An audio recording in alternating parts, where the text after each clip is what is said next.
Hey guys, welcome back to another lecture of Unity game development course. जैसे कि आपको पता होगा कि हमने पिछले जितने भी लेक्चर्स हैं उनके अंदर ये जाना था कि एक 3D गेम कैसे बनता है, वो भी बिगनर लेवल से ये जाना था। बट आज के इस वाले वीडियो के अंदर हम लोग ये देखने वाले हैं कि एक 2D गेम कैसे बनता है, वो भी मैं आपको बिल्कुल बिगनर लेवल से ही बताऊंगा। तो बहुत ज़्यादा मज़ा आने वाला है पहले की वीडियोस की तरह। अगर आपका ये फर्स्ट वीडियो है, मतलब आपने पहले के वीडियोस नहीं देखे हुए, तो मैं आपको रेकमेंड करूंगा कि आप पहले लेक्चर नंबर 1 से देखना स्टार्ट करो। बट अगर आप नहीं भी देखते तो इस वीडियो के डिस्क्रिप्शन के अंदर यूनिटी इसेंशियल्स की फाइल का लिंक है, आप जाकर पहले वो डाउनलोड कर लो ताकि आप मेरे साथ साथ गेम को बना पाओ जैसे जैसे मैं बनाऊंगा। ओके, तो हम लोग यहाँ पर 2D गेम बनाने के लिए एक न्यू सीन सिलेक्ट करेंगे। जैसे कि आपको पता है ये तो एक 3D सीन है, इसके अंदर तो हम 2D गेम बना नहीं सकते।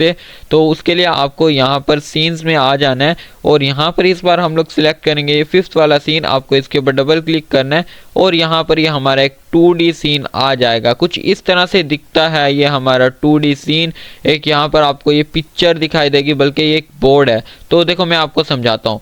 तो फिलहाल यहाँ पर हायरार्की विंडो के अंदर यहाँ पर टोटल 3 गेम ऑब्जेक्ट्स हैं। फर्स्ट वाला है मेन कैमरा, और जो कि है ऑर्थोग्राफिक मोड में सेट। देखो जब हम 3D गेम बनाते हैं ना, तो उसके कैमरा का जो मोड होता है ना वो भी 3D होता है। बट अगर हमें 2D गेम बनाना है ना, तो उसके लिए हमें यहाँ पर से ऑर्थोग्राफिक मोड वाला कैमरे को सिलेक्ट करना होगा, क्योंकि ये 2D गेम बनाने के लिए ज़रूरी है। उसके बाद यहाँ पर ये ग्लोबल 2D लाइट है, मतलब ये वाला जो लाइट का कंपोनेंट है ना, ये 2D के लिए ऑप्टिमाइज किया गया, मतलब 2D गेम बनाने के लिए ऑप्टिमाइज किया गया है। और उसके बाद यहाँ पर ये एक फ्लोर की पिक्चर है, जस्ट एक पिक्चर है, और ये भी इसी तरह हमें लगेगी, मतलब जैसे ये हमारे गेम का रियल वाला फ्लोर हो। तो इसको आप आल्ट और राइट वाली की को लेफ्ट वाली की को होल्ड करके ना आप देख सकते हो कि इस पूरे को एक्सप्लोर कर सकते हो अगर आप करना चाहो तो। ओके, तो अभी के लिए फिलहाल इतना ही। अब हम लोग यहाँ पर 3D व्यू से ना 2D व्यू के अंदर स्विच कर जाते हैं, ठीक है। उसके लिए आपको यहाँ पर ये 2D वाला ऑप्शन मिलेगा। आप जैसे इसके ऊपर क्लिक करोगे ना, तो आप 2D व्यू के अंदर चले जाओगे। अब आप देखो, अब पेन वाला टूल सेलेक्ट करके ना इधर उधर रोटेट करने की कोशिश करो, जैसे मतलब लेफ्ट वाले क्लिक को होल्ड करके।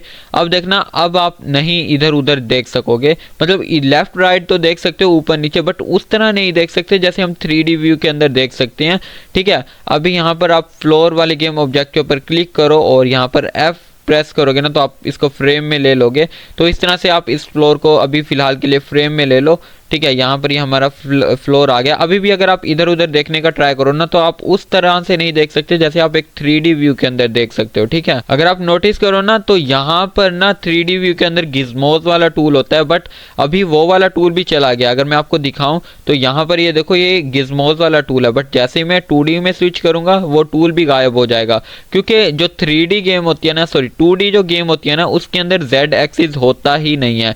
तो जब Z एक्सिस नहीं होगा तो हमें गिज़मोज वाले टूल की ज़रूरत ही नहीं है, क्योंकि 3D गेम के अंदर तो 3 एक्सिस होते हैं ना, X, Y और Z, बट इसके अंदर सिर्फ X और Y होते हैं, ठीक है। तो फिलहाल हम लोग 2D व्यू में दोबारा से स्विच कर जाते हैं। ओके, तो अब हम लोग अपनी गेम के अंदर एक प्लेयर को ऐड करते हैं। तो आपको वो प्लेयर भी इन्हीं यूनिटी इसेंशियल के पैक में मिल जाएगा। तो आपको यहाँ पर यूनिटी इसेंशियल्स में आ जाना है और यहाँ पर आपको फोल्डर मिलेगा स्प्राइट्स का। सॉरी, ये मैंने स्क्रिप्ट का ओपन कर लिया है, कहाँ पर क्या, दोबारा से क्लिक करता हूँ।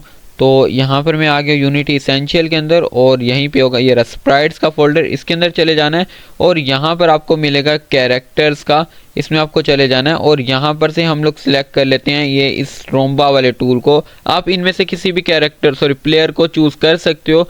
यहाँ पर कार भी है, डंपर भी है, जो भी आप चूज़ करना चाहो। तो आप उसको ना यहाँ पर ये लेफ्ट साइड पे ले आना है, ठीक है, ड्रैग करके ना लेफ्ट साइड के ऊपर ले आना। अगर आप एक चीज़ नोट करो, यहाँ पर ये इंस्पेक्टर विंडो के अंदर इसकी Z एक्सिस की वैल्यू 0 की हुई है, क्योंकि देखो हम लोग 2D गेम के अंदर ये नहीं बता सकते कि किसी चीज़ की गहराई नहीं बता सकते। मतलब हम ये तो बता सकते हैं वो कितना आगे की तरफ हो सकता है या पीछे की तरफ हो सकता है या साइड या फिर मतलब ऊपर नीचे की तरफ हो सकता है, ये तो बता सकते हैं, बट किसी चीज़ की गहराई या फिर ऊंचाई नहीं बता सकते। तो इस वजह से यहाँ पर ये बिल्कुल इस पिक्चर के ना हमने इसके साथ चिपकाया हुआ है, इस वजह से यहाँ पर इसके Z एक्सिस की वैल्यू 0 की हुई है। तो हम लोग फिर से 2D व्यू के अंदर स्विच कर जाते हैं और यहाँ पर मैं ये जो प्लेयर का नेम है ना, इसको चेंज करके ना प्लेयर ही लिख देता हूँ। तो यहाँ पर से मैं रीनेम के ऊपर क्लिक करूँगा और आप भी इसका नाम चेंज कर दो। तो यहाँ पर मैं राइट कर देता हूँ प्लेयर। ओके, तो अब इसका नाम हो गया प्लेयर और फ्लोर को फिर से हम लोग फ्रेम में ले लेते हैं। F प्रेस करेंगे तो ये फ्रेम में आ जाएगा। ऑलराइट, तो इतना काफ़ी है। ऑलराइट, तो अब हम लोग अपने प्लेयर को ना रिजिड बॉडी वाला कंपोनेंट देते हैं। भले ही एक 2D गेम है बट इसके लिए भी हमें रिजिड बॉडी वाला कंपोनेंट अपने प्लेयर को देना होगा। तो यहाँ पर मैंने प्लेयर को सिलेक्ट किया और यहाँ पर ऐड कंपोनेंट के ऊपर क्लिक करूँगा और यहाँ पर मुझे सर्च करना है रिजिड बॉडी। देखो पहले अभी यहाँ पर मैं आपको दिखाता हूँ। यहाँ पर जैसे मैं रिजिड बॉडी सर्च करूँगा यहाँ पर 2 रिजिड बॉडी आएंगे, एक सिंपल वाला और दूसरे वाला है रिजिड बॉडी 2D। जो हमारी 3D गेम होती है ना उसके लिए यहाँ पर हम ये सिंपल वाला रिजिड बॉडी वाला कंपोनेंट देते हैं, बट जो हमारी 2D गेम होती है ना उसके लिए हम यहाँ पर ये रिजिड बॉडी 2D वाला कंपोनेंट सिलेक्ट करते हैं। क्योंकि हम एक 2D गेम बना रहे हैं ना तो इस वजह से आपको यही वाला कंपोनेंट को सिलेक्ट करना है। तो यहाँ पर से मैं रिजिड बॉडी 2D सिलेक्ट करूँगा और ताकि इसके ऊपर मैथ ग्रेविटी सब कुछ एक्ट करे, ठीक है। तो यहाँ पर अभी मैं प्ले करके दिखाता हूँ कि क्या चेंजेस आएंगे रिजिड बॉडी वाला कंपोनेंट अप्लाई करने से। तो अभी यहाँ पर से इसको लोड होने देते हैं। तो यहाँ पर ये अभी 1 सेकंड के अंदर हो जाएगा। अभी आप देखो ये प्लेयर ना नीचे की तरफ खिसक गया है, ऐसा क्यों हुआ? देखो ऐसा इस वजह से हुआ क्योंकि इसके ऊपर एक्ट कर रही है ग्रेविटी। अब ग्रेविटी क्या करती है, चीज़ को नीचे की तरफ खींचती है। अब आप सोच रहे होगे कि ये प्लेयर तो इस पिक्चर के ऊपर पड़ा है, इसको तो ना मतलब Z एक्सिस की तरफ जाना चाहिए, यहाँ पर इस तरफ से जाना चाहिए। देखो मैंने आपको पहले ही बताया था कि ये एक 2D गेम है और इसके ऊपर Z एक्सिस एक्ट नहीं कर रहा, तो इस वजह से ग्रेविटी Z एक्सिस पर अप्लाई होने के बजाय Y एक्सिस पर हो रही है। तो ठीक है, फिलहाल के लिए हमें ग्रेविटी का यहाँ पर कोई काम नहीं है हमारे 2D गेम के अंदर। तो इस वजह से हम लोग ना ग्रेविटी की वैल्यू को 0 कर देते हैं। तो यहाँ पर से मैंने प्लेयर वाले गेम ऑब्जेक्ट को सिलेक्ट किया और यहाँ पर ये देखो ग्रेविटी स्केल है तो इसकी वैल्यू को हम 0 कर देते हैं। भले ही हमने ग्रेविटी 0 कर दिया बट फिर भी हमें रिजिड बॉडी वाला कंपोनेंट अभी भी चाहिए ताकि हम प्लेयर को मूव करवा पाएँ, ठीक है। अब मैं फिर से प्ले करके दिखाता हूँ। अब देखना अब ये नीचे नहीं गिरेगा। तो यहाँ पर हम प्ले मोड के अंदर जाते हैं और यहाँ पर आप देखो अब ये प्लेयर नीचे नहीं गिर रहा, बट अगर मैं कोई भी की प्रेस करूँगा तो ये आगे पीछे नहीं जाएगा। क्यों? क्योंकि हमने अभी इसको कोई मूव करवाने का कोड नहीं दिया, मतलब हमने इसकी कोई मूव करवाने वाली स्क्रिप्ट नहीं लिखी। तो अभी चलकर इसको एक स्क्रिप्ट देते हैं जिसकी हेल्प से ये आगे पीछे मूव कर पाए, ठीक है। ओके, तो स्क्रिप्ट को हम लोग क्रिएट नहीं करने वाले बल्कि इस पैक के अंदर आपको ऑलरेडी स्क्रिप्ट मिल जाएगी, वो आपको सिर्फ ड्रैग करके इस प्लेयर को देनी है। तो यहाँ पर से आपको यूनिटी एसेंशियल में चले जाना है और यहाँ पर आपको स्क्रिप्ट्स में चले जाना है और यहाँ पर आपको एक फोल्डर मिलेगा प्रोवाइडेड स्क्रिप्ट्स का। तो आपको इसके ऊपर डबल क्लिक करके ओपन कर लेना है और यहाँ पर आपको प्लेयर कंट्रोलर 2D नाम करके एक स्क्रिप्ट मिलेगी। आपको उस स्क्रिप्ट को ना ऐसे ड्रैग करके प्लेयर को दे देना है। तो यहाँ पर मैं इस प्लेयर को ये स्क्रिप्ट दे देता हूँ। अब प्लेयर वाले गेम ऑब्जेक्ट के ऊपर क्लिक करते हैं और यहाँ पर देखते हैं कि इसके पास ये स्क्रिप्ट आई है या नहीं। तो यहाँ पर ये देखो इसके पास ये स्क्रिप्ट आ चुकी है और यहाँ पर इस स्क्रिप्ट के अंदर से ना कुछ प्रॉपर्टीज़ हैं। अगर आप इस स्क्रिप्ट को वैसे पढ़ना चाहो तो आप इस स्क्रिप्ट को कॉपी करके ना चैट जीपीटी को देकर पूछ सकते हो कि स्क्रिप्ट में ये क्या काम कर रहा है। वैसे इसके अंदर कमेंट्स भी हैं, उन कमेंट्स को आप रीड करके खुद से भी अंडरस्टैंड कर सकते हो, वरना आप चैट जीपीटी से भी पूछ सकते हो। ये मैंने आपको पिछले लेक्चर में भी बताया था। तो यहाँ पर इस स्क्रिप्ट की कुछ प्रॉपर्टीज़ हैं, एक स्पीड वाली है और एक कैन मूव डायगनली है। तो अगर कैन मूव डायगनली सिलेक्ट होगा तो ये डायगनली मूव करेगा और अगर यहाँ से हम स्पीड इसकी कम करना चाहें तो हम यहाँ से इजीली कर सकते हैं। अब मैं आपको प्ले मोड के अंदर जाकर दिखाता हूँ क्या ये हमारा प्लेयर चलने वाला है या नहीं। तो यहाँ पर से थोड़ा सा वेट कर लेते हैं लोड होने का और यहाँ पर हमारा गेम स्टार्ट हो गया। अब यहाँ पर मैं W प्रेस करूँगा, देखो ये आगे पीछे इधर उधर मूव कर रहा है। एरोज वाली की से भी ये आगे पीछे मूव करेगा। तो आप जिससे मूव करवाना चाहो करवा सकते हो।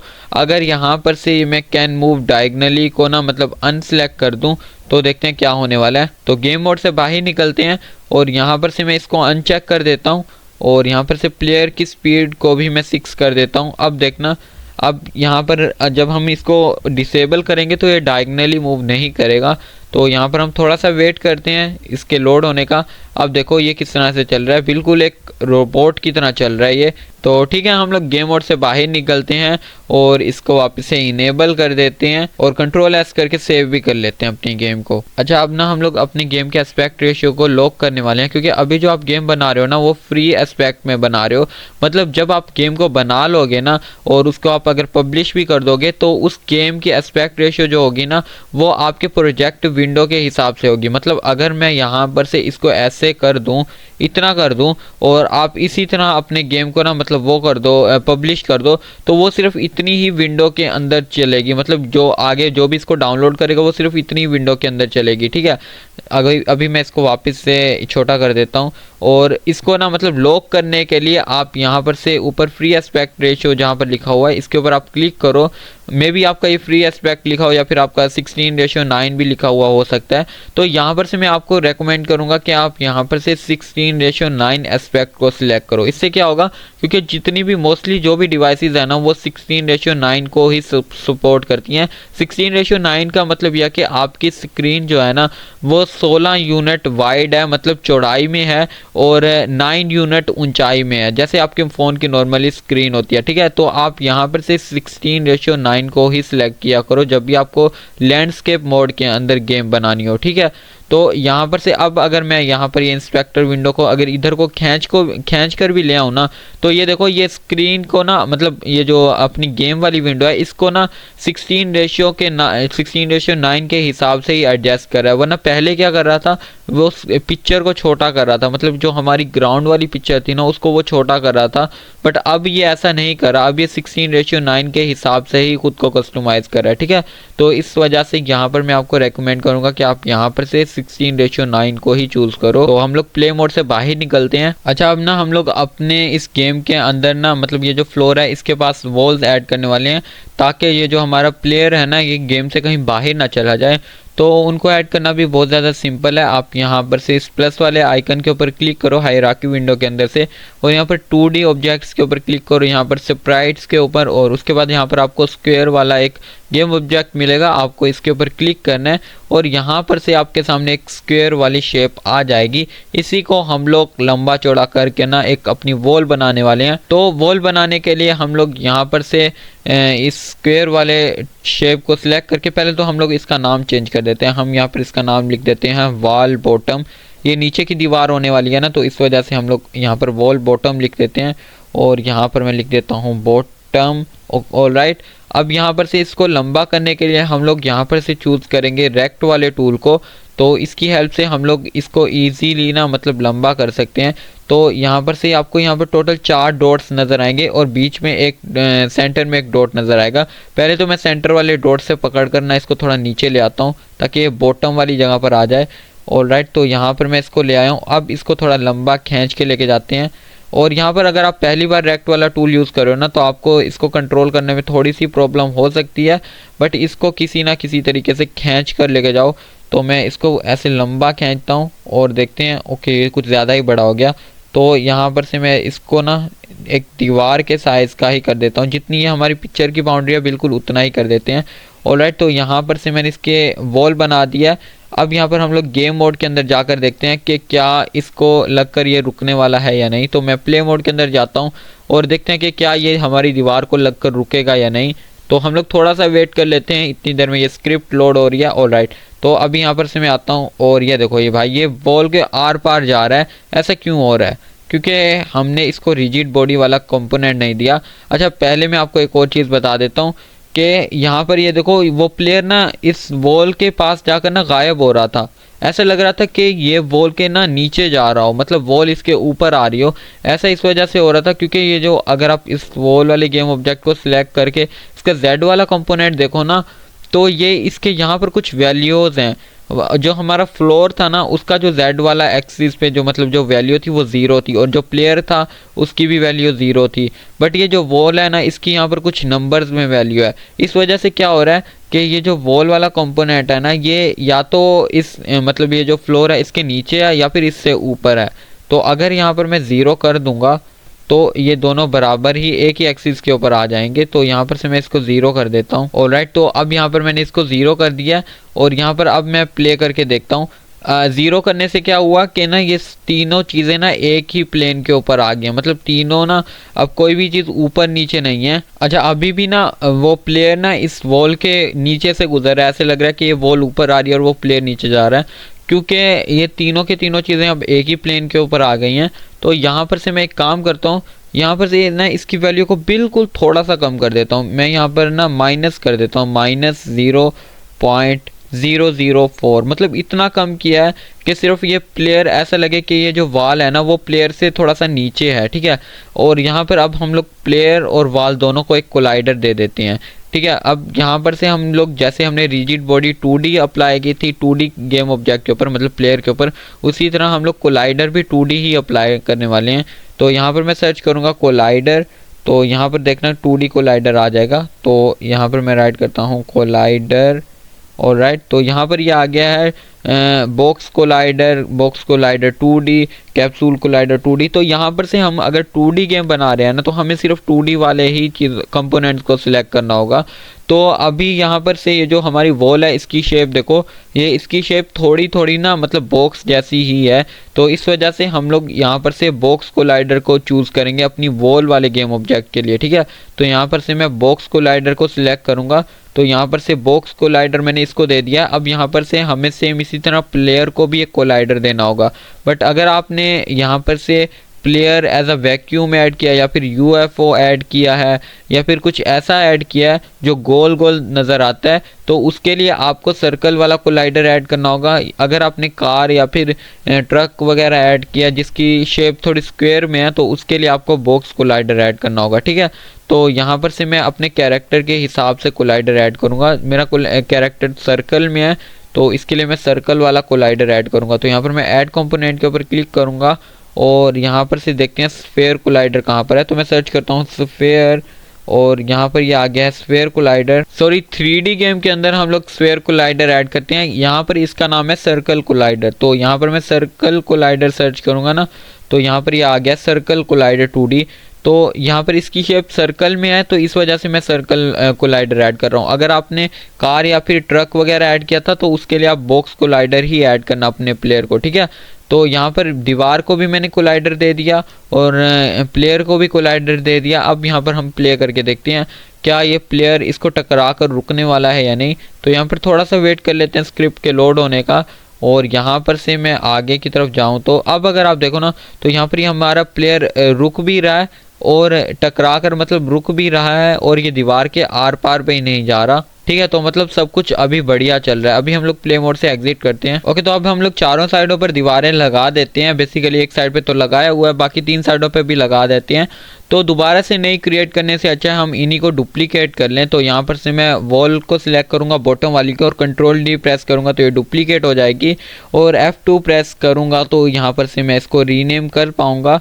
तो यहाँ पर से मैं इसका नाम चेंज करके अब ये टॉप वाली बना देता हूँ। तो यहाँ पर से मैं बॉटम को हटा करना, अब यहाँ पर मैं राइट करूँगा टॉप, तो यहाँ पर ये हो गई टॉप वाली। अब यहाँ पर से मूव टूल सिलेक्ट करेंगे, W प्रेस करेंगे तो मूव टूल आ जाएगा। तो यहाँ पर से इसको ऊपर ले जाता हूँ, कितना ज़्यादा सिंपल है ना। और यहाँ पर ये मैंने टॉप W क्यों लिख दिया, तो रुको मैं इसको चेंज कर देता हूँ। यहाँ पर से W हटा देते हैं, ऑलराइट। तो यहाँ पर ये टॉप वाली आ गई। अब यहाँ पर से हम लोग फिर से डुप्लीकेट करते हैं और इस बार यहाँ पर से इसका मैं मतलब लेफ़्ट वाली बनाने वाला हूँ।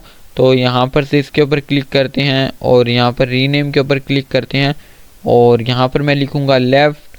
तो यहाँ पर से लिखते हैं LEFT लेफ़्ट, और यहाँ पर अब हम लोग इसको सिलेक्ट करेंगे और यहाँ पर से रेक्ट टूल को सिलेक्ट करेंगे और यहाँ पर से मैं इसको इधर ले आता हूँ। देखो कितना ज़्यादा आसान है ना बॉल को मूव करवाना। तो यहाँ पर अगर ये ओवरलैप करती है तो करने दो। तो दोबारा से Ctrl+D प्रेस करते हैं और राइट वाली के लिए भी एक बना देते हैं। तो इसका नाम भी मैं चेंज कर देता हूँ। अब ये होने वाली है हमारी राइट वाली। तो यहाँ पर मैं राइट करूँगा RIGHT। तो यहाँ पर ये राइट वाली हो गई। इसको सिलेक्ट करेंगे, मूव टूल को सिलेक्ट करेंगे और इसको खींच के इधर ले जाएंगे तो यहाँ पर ये सही लगेगी, ठीक है। तो यहाँ पर इसकी चारों दीवारें आ चुकी हैं और अभी मैं एक काम करता हूँ, एक पेरेंट गेम ऑब्जेक्ट बनाता हूँ जिसके अंदर ये चारों की चारों दीवारों को डाल देंगे, ठीक है। तो यहाँ पर से मैं पहली वाली दीवार को सिलेक्ट करूँगा और कंट्रोल वाली की को प्रेस करके लास्ट वाली को सिलेक्ट करूँगा, ठीक है। यहाँ पर चारों की चारों दीवारें क्रिएट हो चुकी हैं। अब यहाँ पर मैं एक पेरेंट गेम ऑब्जेक्ट बना के ना उसके अंदर इन चारों दीवारों को डाल देता हूँ ताकि ये बाद में प्रॉब्लम ना क्रिएट करें जब मुझे इनकी ज़रूरत हो। तो यहाँ पर से मैं पहले वाली दीवार को सिलेक्ट करूँगा मतलब बॉटम वाली को, और शिफ्ट वाली की को होल्ड करके ना लास्ट वाली दीवार के पास मतलब ऊपर क्लिक करूँगा तो ये चारों की चारों चारों सिलेक्ट हो जाएंगी। अब यहाँ पर राइट क्लिक करते हैं और यहाँ पर क्रिएट एम्प्टी पेरेंट के ऊपर क्लिक करेंगे और इसका नाम हम दे देते हैं वॉल्स। तो यहाँ पर मैं क्लिक करता हूँ वॉल्स और यहाँ पर ये गेम ऑब्जेक्ट बन चुका है। अब यहाँ पर जब भी हमें वॉल्स को कुछ भी कस्टमाइज़ करना होगा हम यहाँ पर वॉल्स के ऊपर क्लिक करेंगे और यहाँ पर से जिस भी वॉल को हमें कस्टमाइज़ करना होगा हम यहाँ से इजीली कर पाएंगे, ठीक है। और राइट, तो अब हम लोग अपनी इस गेम के अंदर ऐड करने वाले हैं थोड़ा बहुत फर्नीचर, ताकि ये जो रूम है ना वो एक रूम की वाइब दे। तो उसके लिए आपको यहाँ पर से स्प्राइट्स वाले फोल्डर में आ जाना है और यहाँ पर आपको मिलेगा एक फर्नीचर का फोल्डर, इसके ऊपर आपको डबल क्लिक करना है और यहाँ पर आपको काफ़ी ज़्यादा फर्नीचर मिल जाएगा। तो यहाँ पर से मैं कुछ फर्नीचर ले आता हूँ, जैसे यहाँ पर ये आर्म चेयर है, इसको ले आता हूँ और रोटेट वाला टूल सिलेक्ट करेंगे, ई प्रेस करोगे ना तो रोटेट वाला टूल सिलेक्ट हो जाएगा। तो यहाँ पर से मैं इसको थोड़ा सा ऐसे घुमा देता हूँ और यहाँ पर से ना एकदम बिल्कुल एक अच्छा सा एंगल देते हैं इसको। तो यहाँ पर ये ठीक रहेगी और कंट्रोल डी प्रेस करके मैं इसको डुप्लीकेट भी कर लेता हूँ ताकि 2 चेयर्स हो जाएं और मूव वाला टूल सेलेक्ट करके इसको थोड़ा सा साइड पर ले जाएंगे। तो यहाँ पर से दोबारा से आगे की तरफ लेके जाते हैं और इसको भी रोटेट वाले टूल को सिलेक्ट करके थोड़ा सा कुछ इस तरीके से कर देते हैं। आप इसको ना मतलब अच्छे से एडजस्ट कर लेना, मैं जल्दी ना बाकी इसका सारा सामान ऐड करके आपको दिखा देता हूँ। तो यहाँ पर हमारी 2 चेयर्स आ गई हैं और मैं एक टेबल भी ऐड कर देता हूँ, बट उससे ना मतलब पहले मैं यहाँ पर से देखता हूँ और क्या क्या चीज़ें हैं। तो यहाँ पर देखते हैं टेबल हमारे पास है, ओके। तो यहाँ पर एक टेबल भी है, तो यहाँ पर से मैं टेबल को ऐड करता हूँ। कहाँ यहाँ पर से कौन सा टेबल ऐड करूँ? ओके, तो ये वाला ठीक लग रहा है। तो ये वाला टेबल आ चुका है, बट आपको एक चीज़ ध्यान में रखनी है कि ये जो आपका फर्नीचर है ना वो एक के ऊपर दूसरा ना आए, मतलब ओवरलैप ना करे। अगर वो ओवरलैप करने लग गया ना तो गड़बड़ हो जाएगी, क्योंकि हम इसके ऊपर रिजिड बॉडी वाला कंपोनेंट और कोलाइडर देने वाले हैं ना, तो एक चीज़ के ऊपर जब दूसरी आ गई ना तो थोड़ी गड़बड़ हो जाएगी। तो आपको ध्यान में रखना है कि आपको एक चीज़ के ऊपर दूसरी चीज़ को ऐड नहीं करना। तो यहाँ पर से मैं सोफ़ा को भी ले आता हूँ, काफ़ी सारा आपको फर्नीचर ले आना है, जो फर्नीचर आपको अच्छा लगे। और यहाँ पर एक काम करते हैं, एक डाइनिंग टेबल भी ले आते हैं। तो यहाँ पर टेबल आ चुका है और कुछ चेयर्स भी, जैसे कि ये वाली चेयर, तो यहाँ पर ये वाली चेयर ले आते हैं और इन्हीं को मैं डुप्लीकेट कर देता हूँ। कंट्रोल डी प्रेस करूँगा, अब देखो मैं कंट्रोल डी प्रेस कर रहा हूँ ना तो वो डुप्लीकेट होके ना उसी के ऊपर आ रही हैं। और यही मैं बोल रहा हूँ कि आपको एक चीज़ के ऊपर दूसरी चीज़ को नहीं रखना, वरना इससे ये ओवरलैप होंगी और फिर गड़बड़ हो जाएगी, ठीक है। तो यहाँ पर मैंने 3 डुप्लीकेट किए थे, बल्कि 2 डुप्लीकेट किए थे, तो मैं उन दोनों को यहाँ पर ले आया हूँ। और अब फिर से मैं एक बार डुप्लीकेट करता हूँ और ये वाली चेयर इधर आ जाएगी और रोटेट टूल की हेल्प से हम लोग इसको मूव मतलब घुमा देते हैं, पूरा इस साइड पर इसका फेस कर देते हैं। ई प्रेस करोगे तो रोटेट टूल सिलेक्ट हो जाएगा, वरना आप यहाँ से भी रोटेट टूल को सिलेक्ट कर सकते हो ऊपर से, ठीक है। तो अभी यहाँ पर से मैं इसको पूरा घुमा देता हूँ और राइट, तो ये घूम गई। फिर से कंट्रोल डी प्रेस करेंगे तो ये डुप्लीकेट हो जाएगी, फिर से कंट्रोल डी प्रेस करेंगे तो ये डुप्लीकेट हो जाएगी। डब्ल्यू प्रेस करके ना मूव टूल को सिलेक्ट करेंगे और इस वाली चेयर को यहाँ पर ले आएंगे और इस वाली चेयर को यहाँ पर ले आएंगे और भी कुछ ऐड कर लेते हैं। जैसे यहाँ पर ये प्लांट्स हैं तो एक प्लांट को यहाँ पर रखते हैं, कंट्रोल डी प्रेस करके डुप्लीकेट करते हैं और दूसरे वाले प्लांट को यहाँ पर रख देते हैं। और भी कुछ ऐड कर लेते हैं, जैसे ये शूज़ हैं तो यहाँ पर से इस वाले शू को यहाँ पर और दूसरे वाले शू को इसके बगल में। तो यहाँ पर ये दोनों शूज़ भी आ चुके हैं, ठीक है। तो आपको भी इस तरह से अपने रूम को एडजस्ट कर लेना है। तो यहाँ पर हमारा रूम ठीक ठाक लग रहा है, तो यहाँ पर हमारा रूम एकदम बढ़िया तरीके से बन चुका है। कारपेट को अपने रूम के अंदर ऐड कर देते हैं, बट यहाँ पर एक प्रॉब्लम है। पहले तो हम लोग वापस से स्प्राइट्स में जाएंगे और यहाँ पर देखते हैं कहाँ पर, यहाँ पर ये रग्स वाला फोल्डर है, इसके ऊपर आपको डबल क्लिक करना है और यहाँ पर आपको 2 रग्स मिलेंगी, मतलब 2 कारपेट्स हैं। तो मैं इस येलो वाली को ना ड्रैग करके ले आता हूँ।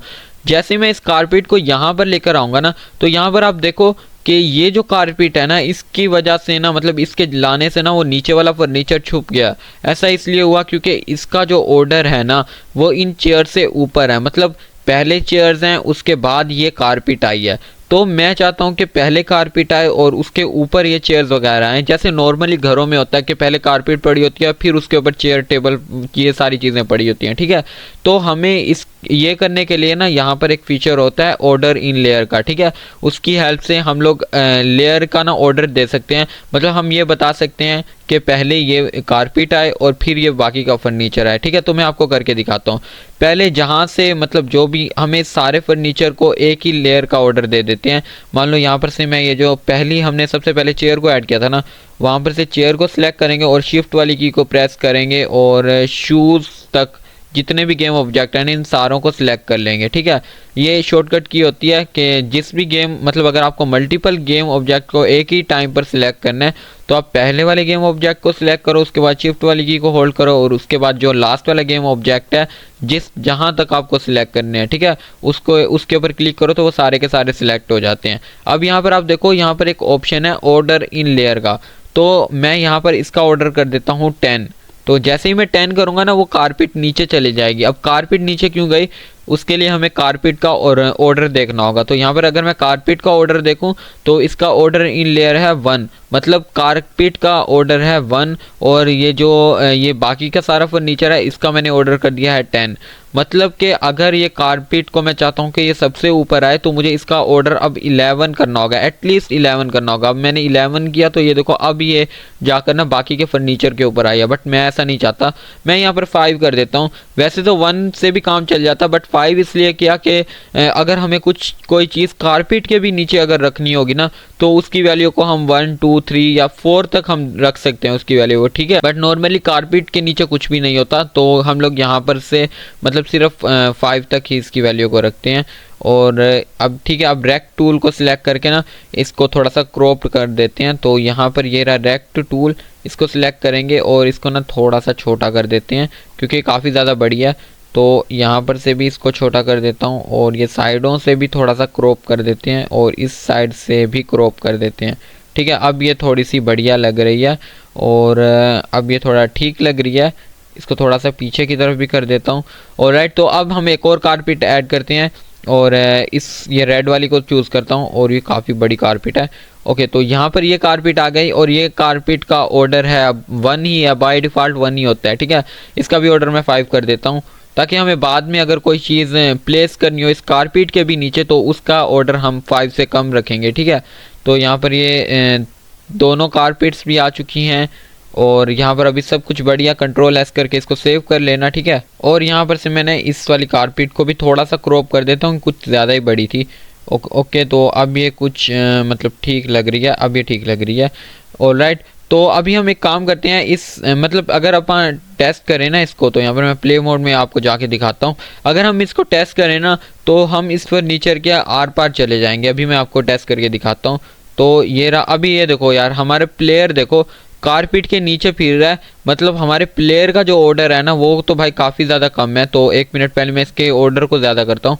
तो प्लेयर वाले गेम ऑब्जेक्ट को सिलेक्ट करेंगे और इसका ऑर्डर इन लेयर भी हम 10 ही रखेंगे क्योंकि जो हमारे फर्नीचर है ना वो 10 ऑर्डर लेयर पे है, तो हम इसका ऑर्डर लेयर भी 10 ही रखेंगे, ठीक है। अब ये देखो, अब ये इसी ऑर्डर पर आ गया जिस पर ये हमारा फर्नीचर पड़ा हुआ है। अब प्ले मोड के अंदर जाएंगे और अब देखना, अब अगर फर्नीचर से मैं टकराऊँगा ना तो देखना क्या होने वाला है। तो यहाँ पर मैं गेम मोड के अंदर आ चुका हूँ और ये देखो फर्नीचर के भाई मैं ऊपर से गुजर के जा रहा हूँ, ऐसे फ़र्क ही नहीं पड़ रहा कि मैं फर्नीचर से टकरा रहा हूँ या नहीं।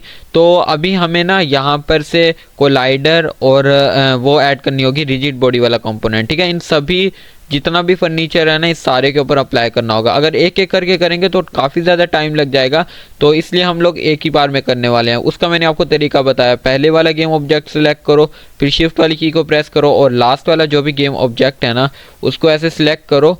और यहाँ पर से ये कारपेट वगैरह को मत सिलेक्ट करना क्योंकि इनके ऊपर हम लोग रिजिड बॉडी वाला कंपोनेंट अप्लाई नहीं करने वाले, ना ही बॉक्स कोलाइडर, ठीक है।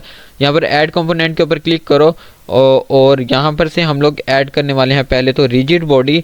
तो यहाँ पर मैं सर्च कर रहा हूँ रिजिड बॉडी 2D, इसको हम लोग ऐड करेंगे और ग्रेविटी को 0 कर देंगे ताकि ये ज़मीन पर मतलब नीचे की तरफ न गिर जाएं। और इसके बाद एक और कंपोनेंट ऐड करेंगे, सारे के सारे गेम ऑब्जेक्ट सेलेक्ट होने चाहिए जब आप ये कंपोनेंट ऐड कर रहे हो। तो अब यहाँ पर हम लोग ऐड करेंगे बॉक्स कोलाइडर और यहाँ पर बॉक्स कोलाइडर 2D है ना, इसको सिलेक्ट कर लेंगे, ठीक है। अभी अगर आप देखो ना हमने यहाँ पर बॉक्स कोलाइडर तो ऐड कर दिया, बट यहाँ पर काफ़ी सारी ऐसी शेप्स हैं जो कि बॉक्स की शेप में नहीं है। जैसे ये गमला पड़ा है, ये तो सर्कल की शेप में है, ठीक है। तो इनके कंपोनेंट हम लोग चेंज कर देते हैं, इनके कंपोनेंट हमें सर्कल कोलाइडर ही रखने होंगे, ठीक है।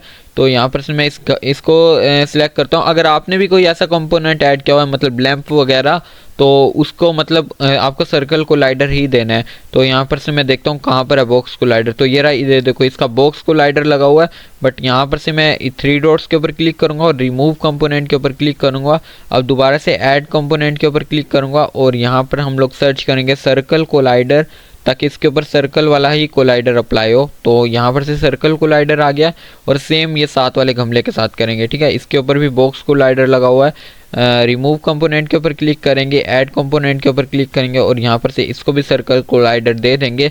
अब आप सोचोगे कि प्लेयर वाले के ऊपर मैंने क्यों नहीं किया, क्योंकि प्लेयर वाले के हमने बहुत पहले ऐड कर लिया था कोलाइडर, इसके ऊपर अब दोबारा करने की ज़रूरत नहीं है।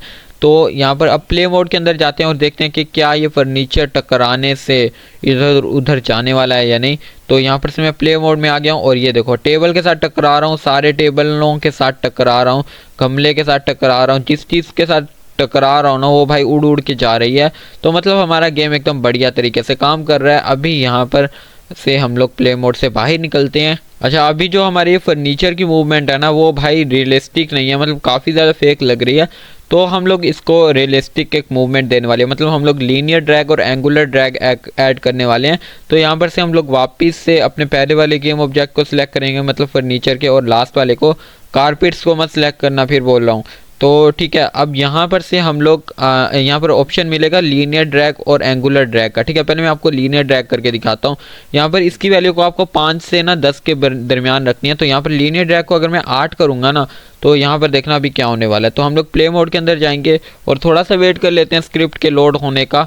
तो यहाँ पर ठीक है, अभी अगर मैं किसी चीज़ से टकराता हूँ ना, वो देखना, अब यार सही से टकरा नहीं रहा। अभी ये देखो, जैसे ये फ्लावर पॉट है, ठीक है, ये देखो ये अब घूमता जा रहा है, क्योंकि मैंने यहाँ पर इसके लीनियर ड्रैग की वैल्यू को तो सेट कर दिया, बट एंगुलर ड्रैग के वैल्यू को मैंने सेट नहीं किया। अब ये एंडलेसली ना मतलब मूव करते रहेंगे ये गमला वगैरह। अभी सही तरह से मैं इनसे ना टकरा नहीं रहा, इसलिए आपको सही तरह से नज़र नहीं आ रहा। वैसे आप इस चेयर को देखो, ये घूमती जा रही है, घूमती जा रही है, घूमती जा रही है, ये गमला भी अभी तक घूम रहा है। तो हम एक काम करते हैं, एंगुलर ड्रैग की वैल्यू को भी 8 कर देते हैं। अब देखना, अब इसकी मूवमेंट थोड़ी सी रियलिस्टिक हो जाएगी, ठीक है।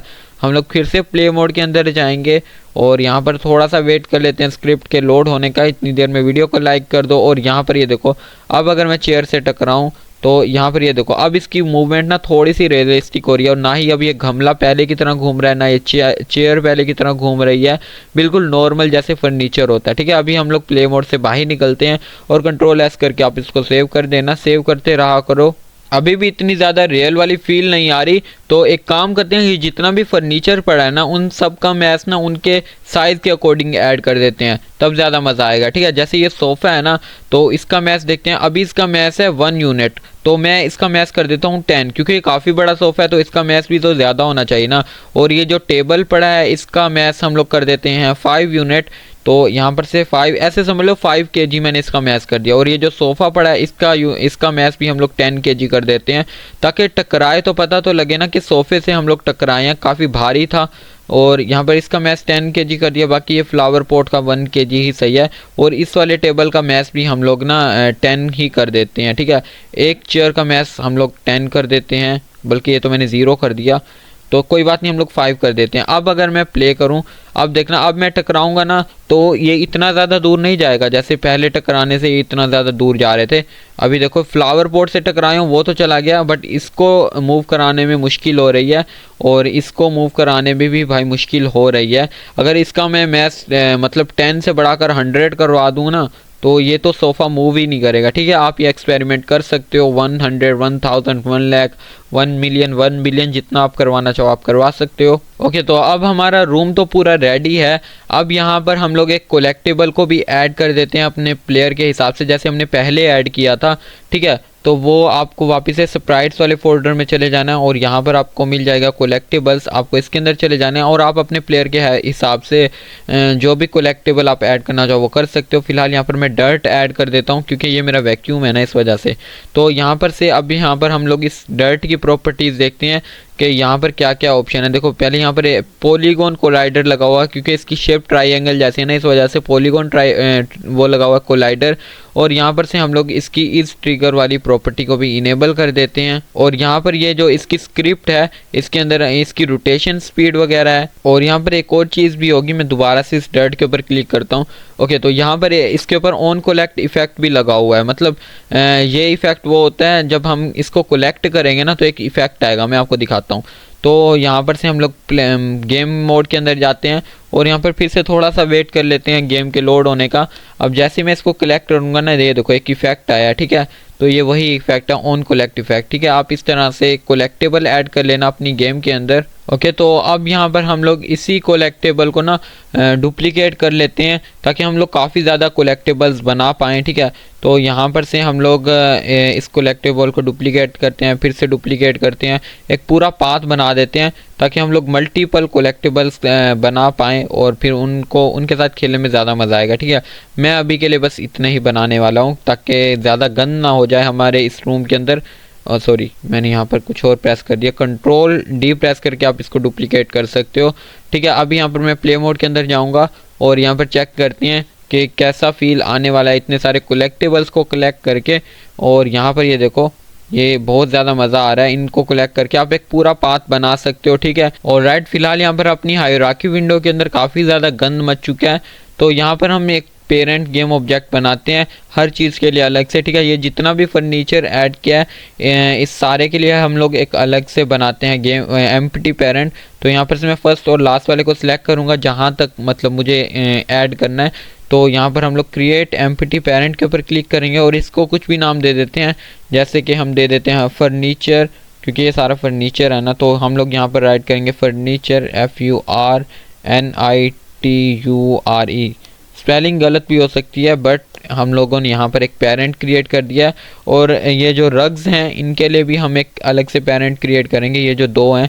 तो इसको सिलेक्ट करेंगे और कंट्रोल वाली की प्रेस करके नीचे वाली को भी सिलेक्ट कर लेंगे, क्योंकि ये दो ही है ना। तो कंट्रोल वाली की प्रेस करके ना आप अलग अलग को सिलेक्ट कर सकते हो और शिफ्ट वाली की को प्रेस करके ना आप उनके दरमियान जितने भी होते हैं ना उन सभी को सिलेक्ट कर सकते हो, ठीक है। तो यहाँ पर क्रिएट एम्प्टी पेरेंट के ऊपर क्लिक करेंगे और यहाँ पर से मैं इसको नाम दे देता हूँ रग्स का। तो यहाँ पर ये हो गया रग्स, ठीक है। अब यहाँ पर ये जितनी भी डर्ट वाला है ना उस सारे को हम लोग चूज़ करेंगे। तो यहाँ पर शिफ्ट वाली की को होल्ड करूँगा और ये लास्ट वाली को, और इसको नाम मैं दे दूँगा पहले। तो यहाँ पर क्रिएट एम्प्टी पेरेंट के ऊपर क्लिक करेंगे और इसको नाम दे देते हैं हम लोग कोलेक्टेबल्स का। तो यहाँ पर मैं राइट करता हूँ कोलेक्टिबल्स, और राइट। तो यहाँ पर ये तीनों के तीनों मतलब वो बन चुके हैं एम्प्टी पेरेंट। अब यहाँ पर से इसको क्लोज करते हैं, इसको क्लोज करते हैं और इसको भी क्लोज करते हैं। अब देखो, अब यहाँ पर हमारा इंस्पेक्टर विंडो काफ़ी ज़्यादा क्लीन लग रहा है, हालांकि इसके अंदर काफ़ी ज़्यादा सामान है, ठीक है। कंट्रोल एस करके इसको सेव लाजमी से कर लेना। और राइट, तो यहाँ पर अगर आप देखो ना हमारी कलेक्टेबल्स तो आ गए हैं, बट ऐसा लग नहीं रहा ये कोई एक गेम है। अगर यहाँ पर हम लोग कुछ ऐसा ऐड कर लें जिसकी वजह से हमें पता लग जाएगा कि हमारे कितने कलेक्टेबल्स रहते हैं जिनको हम लोगों ने डिस्ट्रॉय करना है, तो काफ़ी ज़्यादा बढ़िया हो जाएगा, ठीक है। उसके लिए हम लोग पहले यूनिटी एसेंशियल में जाएंगे और यहाँ पर हम लोग प्रीफैब वाले फोल्डर में जाएंगे और यहाँ पर से आपको एक UI का फोल्डर मिलेगा, आपको इसके ऊपर क्लिक करना है और यहाँ पर सिर्फ एक ही गेम ऑब्जेक्ट होगा रिमेनिंग कलेक्टेबल्स का, ठीक है। आपको उसको इस तरह से ड्रैग करके ना इधर ले आना है, ठीक है। यहाँ पर रिमेनिंग कलेक्टेबल का ये आ चुका है। और अब यहाँ पर हम लोग एक काम करते हैं, यहाँ पर सीन व्यू के अंदर आपको नहीं दिख रहा होगा, अगर आप गेम व्यू के अंदर जाओगे ना तब आपको यहाँ पर ये दिखेगा, ठीक है। मैं आपको प्ले करके दिखाता हूँ तब आपको ज़्यादा सही से समझ आएगा। तो यहाँ पर स्क्रिप्ट को लोड होने देते हैं। ऑल राइट, तो यहाँ पर स्क्रिप्ट आ चुकी है। अभी यहाँ पर ये देखो रिमेनिंग कलेक्टेबल्स 10 है। तो मैं जैसे जैसे आगे जा रहा हूँ यहाँ पर ये नंबर भी कम होता जा रहा है और अब ये 0 बच चुके हैं, ठीक है। इसका मतलब हमारा गेम कंप्लीट हो चुका है। इसके अंदर जो चीज़ें यूज़ हुई हैं वो मैं आपको दिखा देता हूँ। यहाँ पर मैं क्लिक करता हूँ और यहाँ पे देखो यहाँ पर एक इमेज यूज़ हुई है जो कि इसके बैकग्राउंड इमेज है, उसके कलर को आप यहाँ पर से चेंज कर सकते हो। यहाँ पर आप देखो, यहाँ पर ये कलर पिकर है, अगर आप इसके ऊपर क्लिक करोगे तो यहाँ पर से आप अपने हिसाब से कलर भी चूज़ कर सकते हो, ठीक है। यहाँ पर से जैसे मुझे अगर इसका कलर को रेड करना है या फिर अगर मुझे इसके कलर को येलो करना है वो आप यहाँ से कर सकते हो। जो भी आपको कलर अच्छा लगे आप यहाँ पर से चूज़ कर सकते हो। सेम इसी तरह से आप लोग ना इसके फ़ॉन्ट के साइज़ को भी चेंज कर सकते हो। यहाँ पर दूसरा ऑब्जेक्ट है ना वो है फ़ॉन्ट का, ठीक है, टेक्स्ट जो लिखा हुआ है। तो यहाँ पर से आप उसको भी सेम इसी तरह चेंज कर सकते हो। अगर आप यहाँ पर इसको बोल्ड करना चाहो तो आप यहाँ पर बी के ऊपर क्लिक करना, तो ये बोल्ड हो जाएगा। अगर आप इटैलिक करना चाहते हो आई के ऊपर क्लिक करना, ये इटैलिक हो जाएगा। और अगर आपको यहाँ पर इसके फ़ॉन्ट के स्टाइल को चेंज करना है तो यहाँ पर अगर आप फ़ॉन्ट के ऊपर क्लिक करोगे तो यहाँ पर डिफरेंट फ़ॉन्ट्स मिल जाएंगे, इनमें से आप किसी को भी चूज़ कर सकते हो, ठीक है। तो इसी तरह यहीं पर कलर का भी ऑप्शन होगा, तो यहाँ पर ये रहा वर्टेक्स कलर। अगर आप इसको चूज़ करोगे तो यहाँ पर ये देखो ये रेड हो गया। पता नहीं मैं क्यों हर बार रेड ही कर देता हूँ, जो भी चीज़ मुझे मिलती है मैं उसको रेड कर देता हूँ। तो यहाँ पर ग्रीन बट रेड ही ज़्यादा अच्छा लग रहा था, अब ये ठीक लग रहा है। तो हम लोग फिर से प्ले मोड के अंदर जाएंगे और अब देखना, अब ये जो भी चेंजेस हमने किए हैं वो सारे अप्लाई हो जाएंगे, ठीक है। तो यहाँ पर हमारा वैसे समझो ऑलमोस्ट गेम बन चुका है। यहाँ पर ये देखो अब काफ़ी ज़्यादा बढ़िया लग रहा है। हम लोग गेम से बाहर निकलते हैं।